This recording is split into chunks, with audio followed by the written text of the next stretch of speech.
Magandang tanghali Pilipinas. Mula sa Pag-asa, narito ang latest sa ating panahon.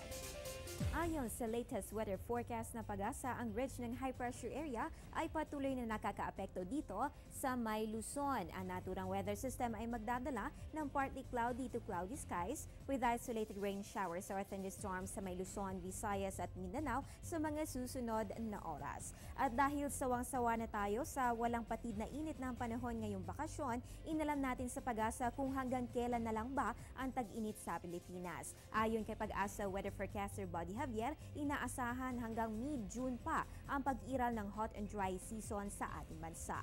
Maidedeklara lamang kung panahon na ng tag-ulan sa oras na masatisfy ang mga sumusunod na criteria kapag naitala po natin ang 25 millimeters of rainfall within 5 consecutive days sa 5 out of 8 na Pag-asa stations under climate type 1 at no less than 1 millimeter of rainfall ang naitatala dyan per day. So ito po yung 5 istasyon o yung 8 istasyon at 5 dapat dyan ay masatisfy yung unang criteria. So kabilang po dito yung Lawag, Vigan, Dagupan, Iba sa may Zambales, San Jose, Mindoro, Metro Manila, Ambolong at Iloilo. Dito sa Metro Manila, para maisama yan, dapat 2 out of 3 stations ang makakuha o makapagtala ng first criteria.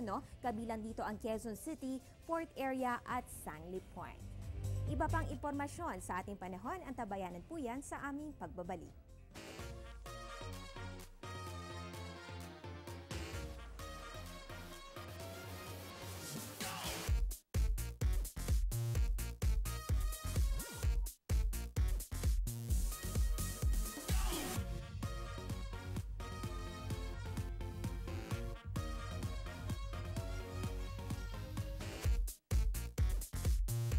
Download the Zalora app for your epic night out. Browse the app free with smart free internet. Simula nitong Mayo 1 ngayong taon, inilatag na ng Pag-asa ang bagong klasifikasyon ng mga bagyo sa loob ng Philippine Area of Responsibility. Siyempre, ang mga bagyo nagsisimula yan sa pagiging isang low pressure area. Kapag ang sirkulasyon nito ay umabot ng 61 kilometers per hour, yan po ay nasa tropical depression category. Kapag lumakas ang bagyo to 62 to 88 kilometers per hour, yan ay under tropical storm category. Severe tropical storm kapag umabot naman ang lakas ng hangin nito from 89 to 117 kilometers per hour. Yan po ay nagiging typhoon category kapag ang lakas ng hangin nito ay nasa pagitan ng 118 to 220 kilometers per hour. At ang pinakamalakas na bagyo nga ating pwedeng bantayan ay ang super typhoon category na may taglay na lakas ng hangin na 220 kilometers per hour at higit pa.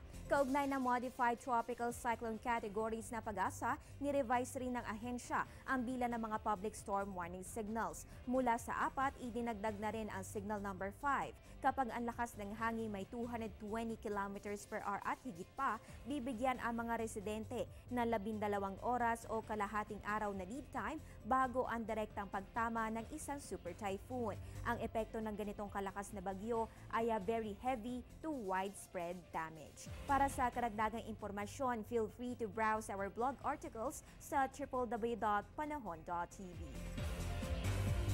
At yan ang latest mula dito sa Pag-asa. Ugaling mag-monitor ng weather conditions sa pamamagitan ng Panahon TV Facebook at Twitter accounts. Ang tabayan na rin ng aming susunod na update mamaya sa News at 1 kasama si weather lover Amor La Rosa. Ang update na ito ay hatid sa inyo ng Panahon TV Express kung saan walang pinipiling panahon ang pagbibigay impormasyon. Ako po ang inyong weather girl April Enerio. Magandang tanghali at happy weekend.